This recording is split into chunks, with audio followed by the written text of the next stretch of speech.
I 25 female almost cheated on my husband, 25 male, twice. So I'm in med school right now, and getting into med school is famously difficult. So to beef up my application, I interned and volunteered a lot throughout university in the hopes that it would get me in. I had this guy, whom I met while interning when I was 19 and he was 20. We became the best of friends and began performing a variety of activities together. We'd go over to each other's houses to watch movies and talk about literature. At the time, I was dating my husband, whom I'll call Virgil, and when they first met, Virgil didn't appreciate the fact that I had a close male friend like Will. Virgil and I married 2 years ago, right after we graduated from university, and we've been passionately in love ever since. I made a lot of other friends while interning, 4 females, 2 guys including Will, and we would get together every now and then to catch up. I had one at our home, and Virgil usually gave Will a stink look anytime he talked. But I loved Will since we had both been through some difficult times and had similar experiences. Also, Will is a little unstable, and I'm one of his few pals who is aware of this. We were sitting in his vehicle one night after returning from the hospital, and Will started talking about his father, whom he never mentions. All I'd ever heard him say was that he despises the guy and seldom speaks to him. He began coughing, which surprised me since we're both emotionally locked off. I thought I'd embrace him to attempt to console him. I embraced him for a long and tried to soothe him. It felt strangely personal. We were ready to kiss when I leaned back and I paused and nearly let him do it before pulling away. Soon after, he took me home, and I felt sick to my stomach when I saw Virgil. I've been wondering what to do for a long now and I'm at a loss. The second time I interned at a hospital, they assigned each intern a little workspace. My employer, 28 male, and I had met before 3 years ago and had been excellent friends since then. I was at his office after hours once, and the talk devolved into something far from professional. It was more flirting jokes than anything else, and I could tell he had a crush on me by the way he behaved. The talk progressed to one thing, and he placed his hands on my waist under my shirt, and I let him feel me up. I slid my hand under his shirt and nearly kissed him, but then I backed up, realized what I was doing was terrible, and walked out of the room. I gathered my belongings and drove away, sitting in my vehicle for approximately an hour, contemplating what I was going to do. I adore Virgil with all my heart, I really do. I'm simply perplexed and unsure what to do. I want to keep my pals, and I don't want anything to go wrong between them. What am I supposed to do? Story 2. My fiancé, female 23, lied to me, male 26, for 3 months about wanting to fix our relationship, then cheated on me with a guy at work. This is a lengthy read, but please devote the time to it. I'd want to tell everyone about my experience. On August 22nd of this year, we got engaged. Yes, she said strongly. We shared an apartment for a while before moving into a home to rent jointly. Our relationship was going swimmingly, I reasoned. She became distant about a week after we moved in. Dismissive. I brought it up to her the night I spotted it, and she was on her phone for the most of the time I was talking to her. Remember that she was dismissive during the whole narrative I'm telling. Let's fast forward a few weeks. We had planned to celebrate her birthday by going out to eat. It wasn't yet her birthday. Just a little early celebration. I wasn't pleased at the time since we were experiencing troubles, work was challenging, and we had to put down a cat. That evening, our friends saw that I was depressed. It was here and I on the way to the next location. Get over it, she said. Just be glad for me since this is my last weekend to celebrate my birthday. That night, she became so inebriated that she required medical assistance, and I had to call an ambulance. She eventually told me I was stupid for doing it, and that I didn't have to. Her home state is Ohio. We used to go there a lot to see her relatives. When we went that weekend, she was dismissive once again. She wasn't saying anything to me, and she wasn't really touching. The final night we were there, I burst into tears. I was afraid she was going to abandon me. When she noticed me sobbing, she quickly remarked, "We need a break," and later that night, she informed that she's going back to Ohio to be closer to her family. This Ohio thing would be a recurring motif for her, and she intended to return with or without me. We never stopped working. We said that we need the services of a therapist. I had to search for a therapist since she would never look for one. We hadn't had any up to this point. Maybe in a month, when I got home from work one day, I informed her that this needed to change. She said that she did not want to have with me.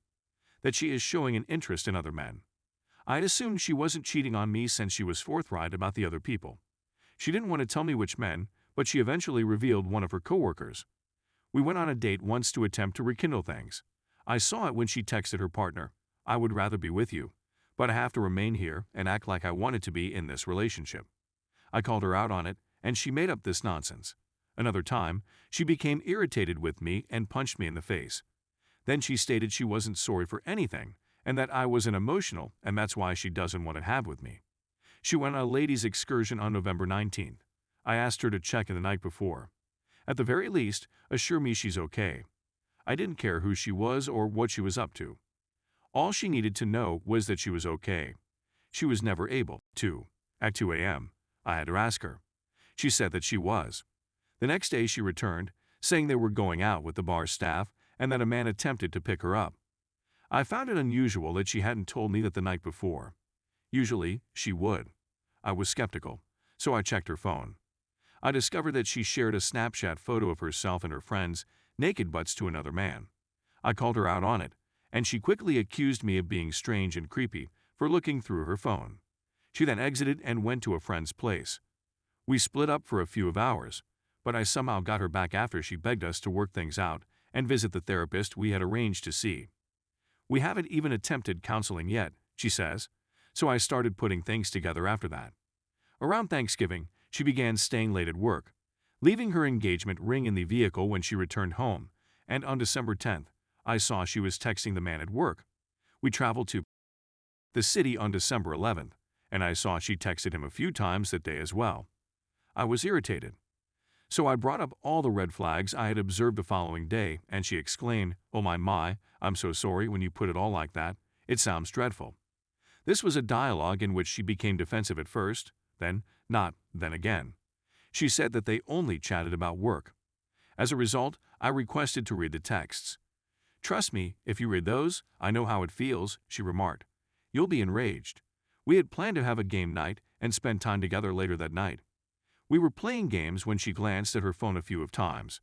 She then decided she didn't want to play games anymore. She was exhausted.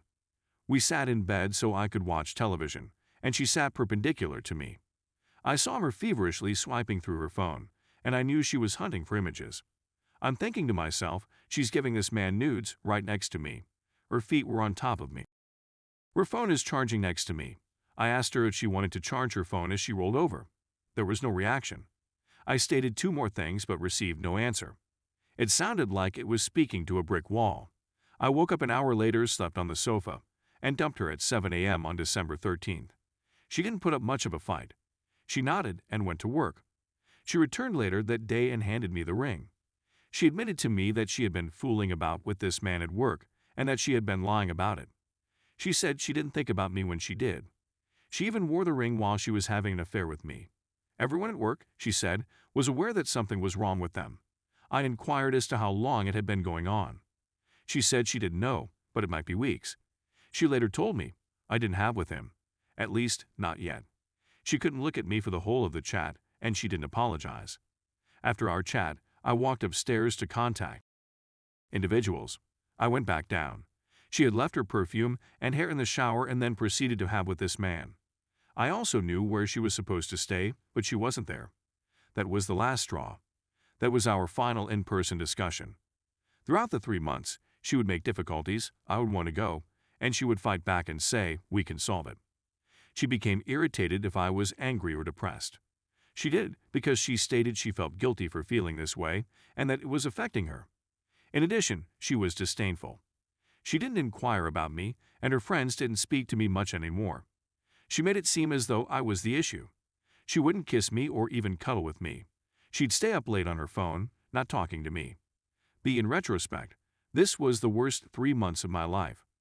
I despised it and was quite miserable as a result. She was aware of this, and she was aware that I was battling for her. She didn't give a she didn't care about me. Deep within, I know she cheated on me for the first time in September.